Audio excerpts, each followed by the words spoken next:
Have you ever looked at your family's family tree, maybe done some genealogy work, looked into the past? There was a show on TV that did just that for famous people. They would come and meet with an expert in genealogies and in history, and they would go back and trace their roots, and sometimes they would find things that were unexpected.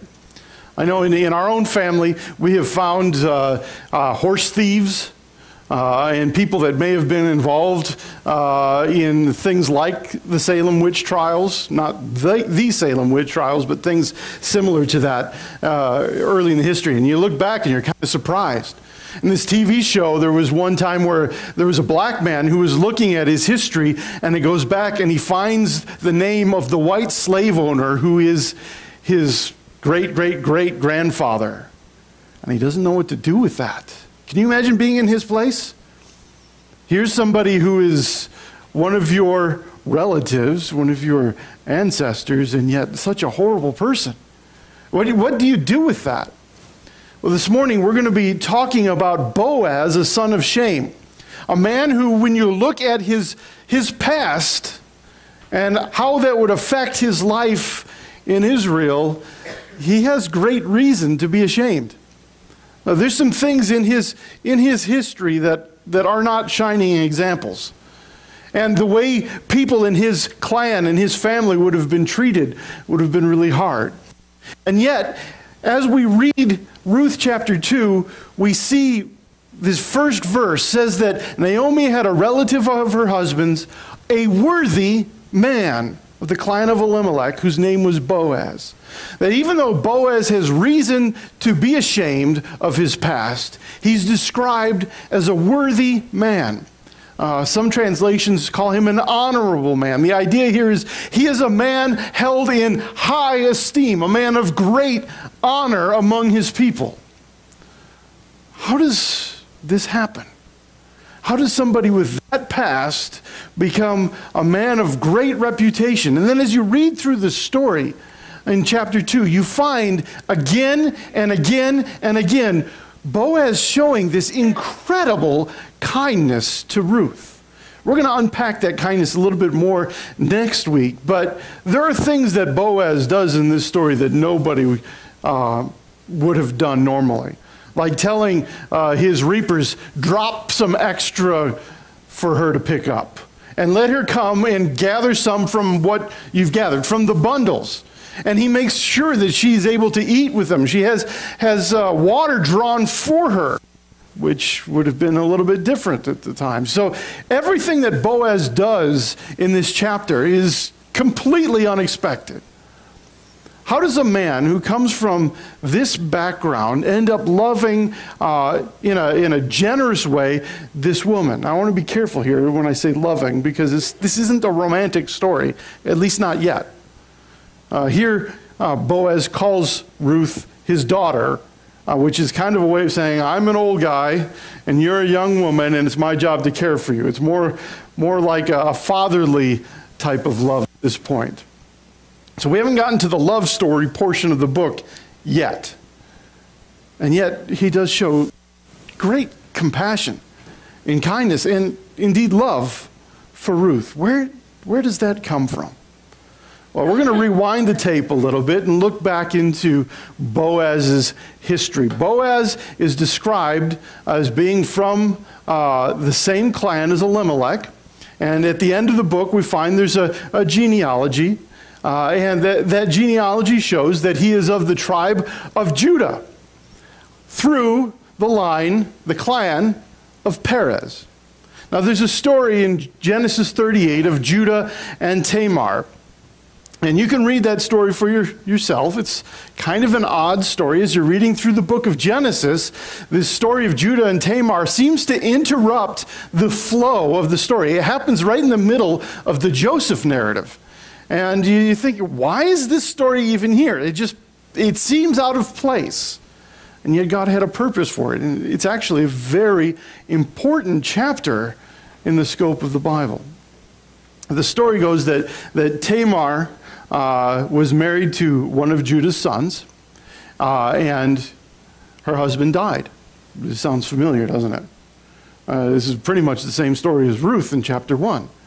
Well, her husband died, and she goes to Judah and says, give me one of his brothers as a husband, that I may have kids. This is the way things were done. The way you provided for the widow of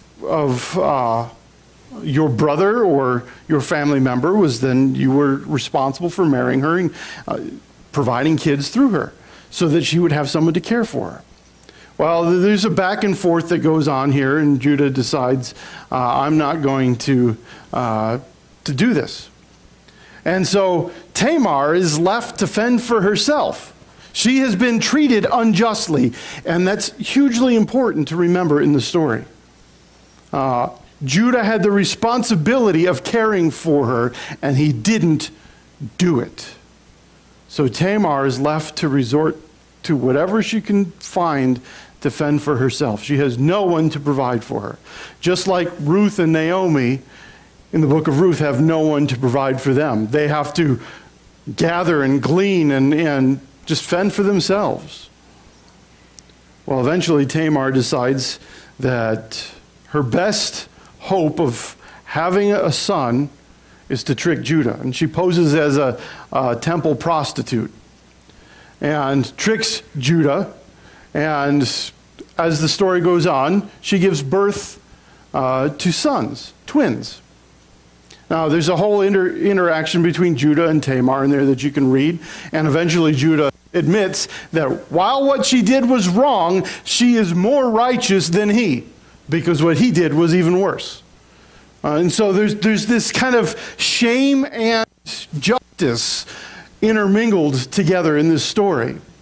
Well, it comes time for the two sons to be born, and the story is told that Perez, as the birth is happening, his hand comes out, and they tie a red ribbon around it, and then his hand gets pulled back in, and his brother is born first, and then Perez comes out. This is significant.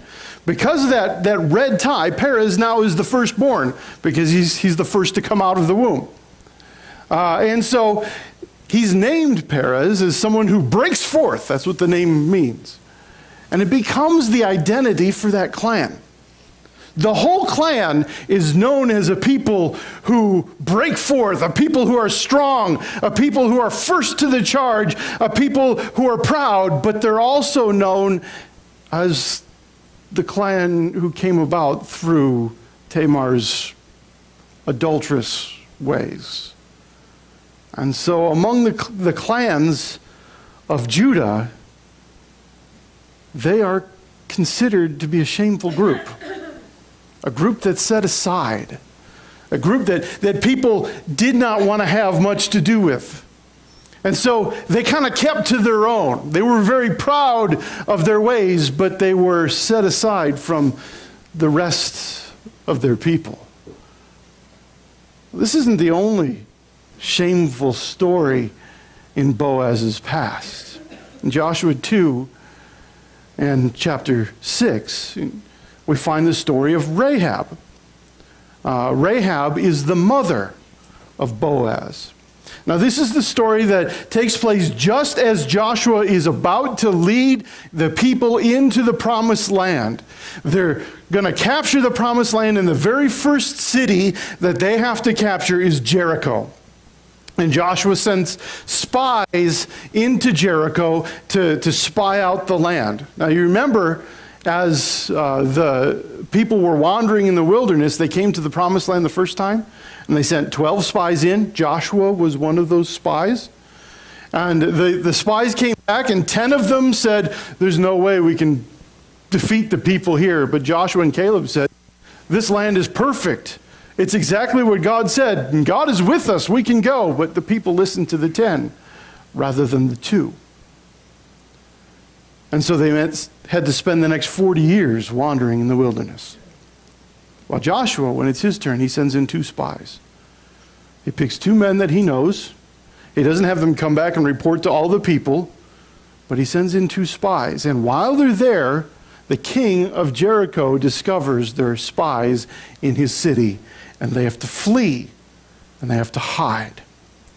And we read in Joshua chapter 2, then the king of Jericho sent to Rahab, saying, bring out the men who have come to you, who entered your house, for they have come to search out all the land. But the woman had taken the 2 men and hidden them. And she said, true, the men came to me, but I did not know where they were from. And when the gate was about to be closed at dark, the men went out. I do not know where the men went. Pursue them quickly, for you will overtake them.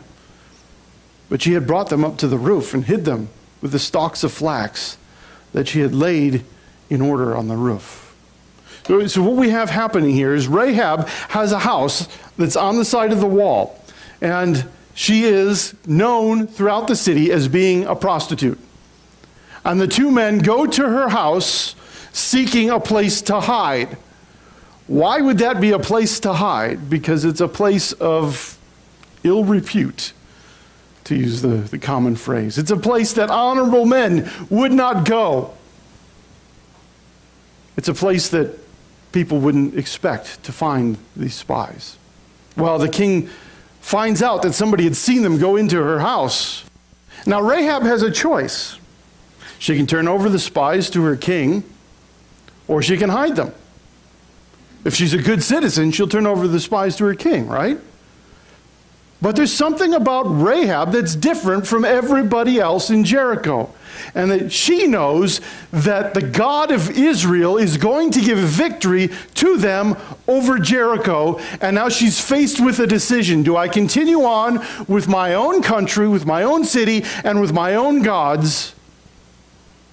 Or do I recognize the God of Israel and switch sides and become one of his followers? That's the decision she's faced with in a very short space of time. Men come knocking on the door, and she lies to them. She says, I don't know. I didn't know where these men were from. She didn't know where they were from. She says, the men left me, and they went out the gate just as it was closing. That wasn't true. They were up on the roof. She lied to the men who came, but in her lie, she was choosing sides. It wasn't about true or false. It's about which God will you serve in this moment. Will you serve the God of Israel or the God of Jericho? And she chose the God of Israel. Now, we can forgive her the lie because she hadn't received the law yet. She hadn't been given those 10 commandments that say, you will not bear false witness. But she had chosen in her decision there to serve the God of Israel. And she was blessed because of it. Because she delivered the spies, they promised that when the people of Israel came to sack the town of Jericho, that her family and all who were in her house would be spared. And we read that in chapter 6. After the walls of Jericho are brought down, it says, Rahab the prostitute and her father's household and all who belonged to her, Joshua saved alive. And she has lived in Israel to this day because she hid the messengers from whom Joshua sent to spy out Jericho. This is the woman whom Salmon would marry. Salmon is Boaz's father. Now, that marriage in itself is kind of an odd thing because God had commanded the people of Israel, you do not intermarry with other peoples.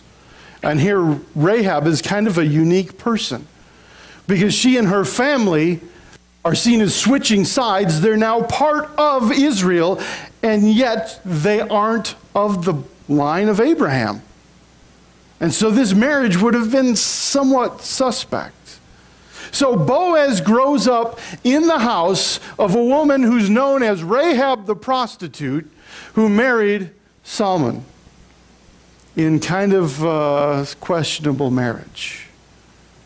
Can you imagine what life would have been like for them? Rahab, in some sense, is seen as a hero because she saved the spies. But in another sense, every time you read her name, you read the phrase, the prostitute, with it. It's a shameful experience for Boaz, for his family. It would have been horrible. They would have been seen as outcasts. Now, they're already outcasts, part of the clan of Perez. Now he's got this to deal with. Now Boaz grows up in this culture of shame. There's no other way to put it. We have in Israel a tribe that you're part of, a clan that you're part of, and then a family that you're part of. And each case, your tribe, your clan, your family are either a source of pride or a source of shame.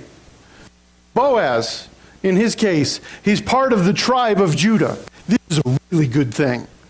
The tribe of Judah is a proud tribe, a great tribe. When you look at the blessings that Israel places on his sons, Judah gets one of the best. He's the one from whom kings would come. This was the clan that would rule. It's interesting because Judah wasn't the firstborn. Reuben had lost that birthright because of what he did. And so Judah becomes the one that's blessed. So in one sense, Boaz is part of this great tribe, but within this great tribe, he's in the least of the clans. The clan of Perez. The clan that's excluded.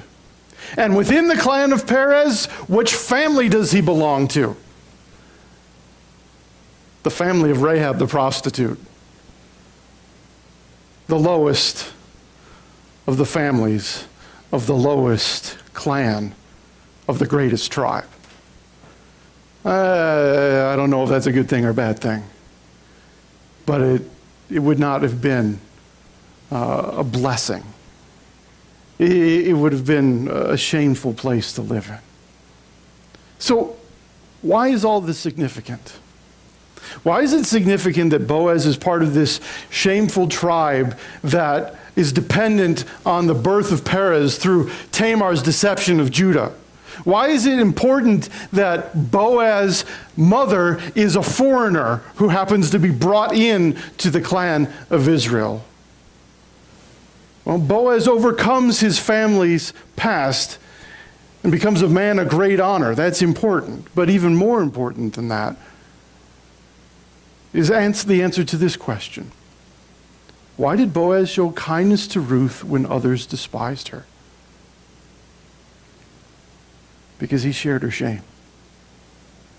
The shame that Ruth is experiencing is the shame of a Moabite woman living in Israel. Boaz knows that shame because his mother was not from Israel. He recognizes that she is going to be treated as an outcast like his clan is treated as an outcast. He also recognizes that she is now part of this clan through marriage. Through a marriage that probably shouldn't have been, much like the marriage between his mother and his father. You see, they're in the same situation. Later in the book, there's going to come a chance for another person to marry Ruth. And that person is going to say, no, I won't marry her because I don't want to dilute my inheritance. It's not talking about money there. He's talking about the fact that she's a foreigner. Well, Boaz doesn't have to worry about that. His mom was from a foreign people, right? And so Boaz is the person, in fact, maybe the only person in Bethlehem through whom Ruth could find some sort of compassion or empathy because they shared much the same story. As you read through chapter 2, you find that there's a little phrase in there. It says, by chance, Ruth came to the field of Boaz. That's the author's way of giving you an ironic statement. He's not saying it's chance at all. He's actually saying, by the direct hand of God, because the Jewish people didn't believe in chance. By the direct hand of God, Ruth comes to the one man in all of Bethlehem who could share her need, her shame, who could understand what place she was in and what she needed. Boaz is also connected to Jesus. And I think the connection between Boaz and Jesus is just as beautiful as the connection between Boaz and Ruth. Boaz was born into this culture of shame. And Jesus willingly came and bore our shame. I just want to explain that to you a little bit. If you were to look in Matthew chapter 1, I've just taken selections out of Matthew chapter 1 so that you can see this. But we read the book of the genealogy of Jesus Christ, the son of David, the son of Abraham. And then it goes into the genealogy. It says Abraham was father of Isaac, Isaac the father of Jacob, Jacob the father of Judah and his brothers, Judah the father of Perez and Zerah by Tamar. Genesis 38. Goes on, there's a few more names, and then you read Salmon, the father of Boaz by Rahab. And goes on, Boaz the father of Obed by Ruth, Obed the father of Jesse, Jesse the father of David the king, David the father of Solomon by the wife of Uriah the Hittite. You know who that was? Bathsheba. Jacob the father of Joseph, the husband of Mary, of whom Jesus was born, who is called Christ. Several women mentioned in this genealogy. Who are they? Tamar, Rahab, Ruth, Bathsheba, and Mary. What do they all have in common? Tamar committed adultery so that she could be provided for. Shameful. Rahab, the prostitute. Shameful. Ruth, the Moabitess, shameful. Bathsheba, the one who committed adultery or possibly was raped by King David, shame. Mary, the mother of Jesus, the one who's discovered to be with child before she's married, shame. The common story in Jesus' genealogy and Boaz's genealogy is they're both born into a culture of shame, a culture of being outcast, where the people around them would have kind of looked at them sideways and, oh, that's the son of Rahab, or that's the son of Mary. They were both born into shame. The difference between the two is Boaz had no choice. Whereas Jesus, being fully God, entered willingly into this shameful situation. Jesus, in many ways, is a son of shame just like Boaz. But we read in Hebrews chapter 12 that Jesus had a purpose for coming. And his purpose was to bear shame and set it aside. Jesus, we're told, who for the joy that was set before him endured the cross, despising its shame. The Old Testament says, cursed is any man who hangs on a tree. The people who were crucified were seen as having shamed not only themselves for their crimes, but their family, their clan, and their tribe. The shame would have gone throughout the whole ancestry. Look at what you've done. Look how horrible this is. When Jesus goes to the cross, he knows he's bearing shame. He's going to be seen by the people as a horrible criminal, but he also knows that there's more shame than that. He's bearing the shame of his people, and he's taking it to the cross. Now, he's going to the cross and he's hung, and people are going to look at that and say, he must have been a great criminal. And Jesus knows that's not the case. He hadn't sinned. He hadn't done anything wrong. He didn't deserve to be up on the cross, and yet he willingly bore the shame of his people on that cross anyways, because he had a purpose. Who for the joy set before him endured the cross, despising its shame. What's going on there? Why would Jesus willingly choose shame? Well, the shame that he bears on the cross isn't just his shame, it isn't his family's shame, it's ours as well. This isn't just a story about his genealogy, it's a story about every genealogy. If you look back in Genesis chapter 3, our first parents, Adam and Eve, after they've eaten the fruit, they've sinned against God. We're told they heard of the sound of the Lord walking in the garden in the cool of the day, and the man and his wife hid themselves from the presence of the Lord God among the trees of the garden. Have you ever felt ashamed? What does it make you want to do? When you're ashamed, maybe you're embarrassed by something that you did and it gets discovered and you feel the flush in your face and you just want to crawl in a hole and hide or die. Adam and Eve hid. Why? Because they were ashamed. The same shame that Adam and Eve bore right there was because they sinned against God is the shame that every one of us bear.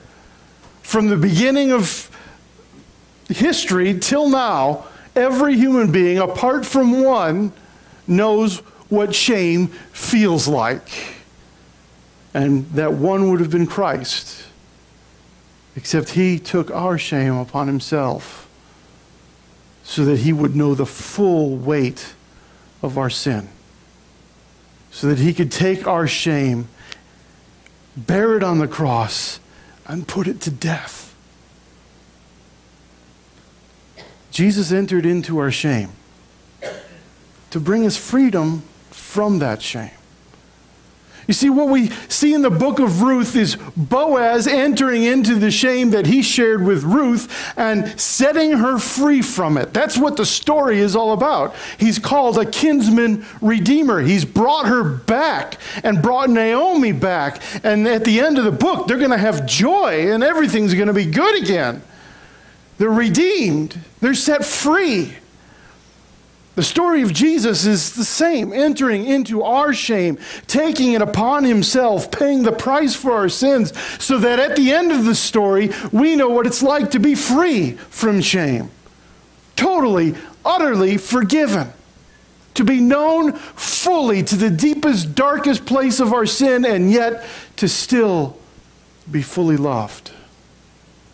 Jesus entered into our shame to bring us freedom. Peter relayed the idea this way. As you come to him, speaking of Jesus, a living stone rejected by men, but in the sight of God, chosen and precious. You yourselves, like living stones, are being built up as a spiritual house, to be a holy priesthood, to offer spiritual sacrifices acceptable to God through Jesus Christ, for it stands in Scripture. Behold, I am laying in Zion a stone, a cornerstone, choice and precious. Look at this last phrase.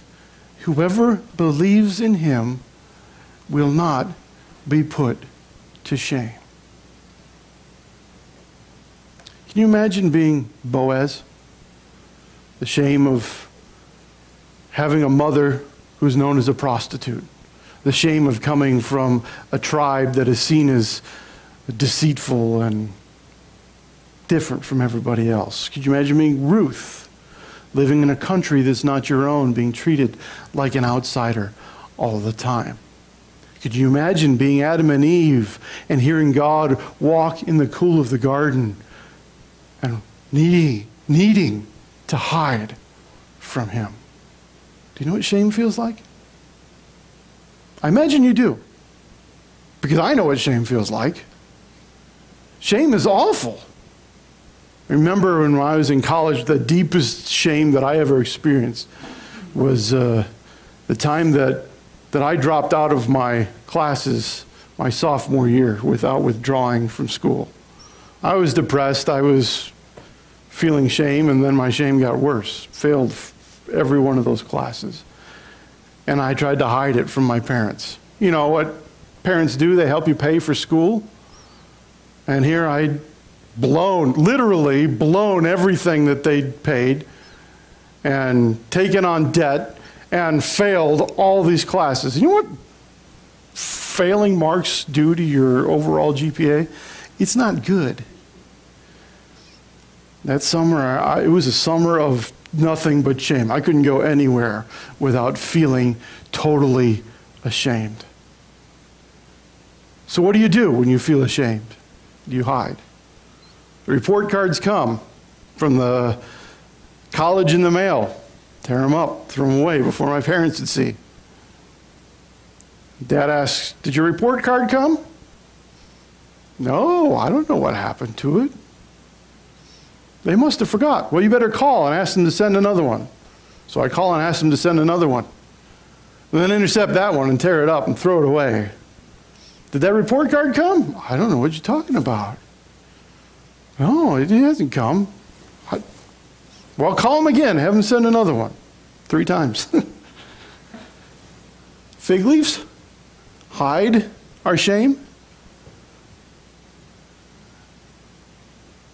We all do it. Eventually, the truth came out.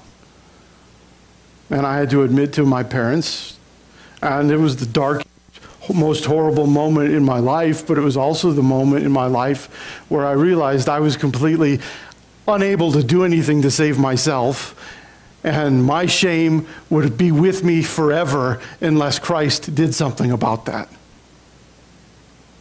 And so I cried out to him on the basis of his work on the cross, and I just asked, Jesus, forgive me. I'll do whatever you want. You're master of my life from here on out. Whatever you want, I'll do it. You know what happens when you do that? Whoever believes in him will not be put to shame. Freedom. Absolute, complete, total freedom. Will you pray with me?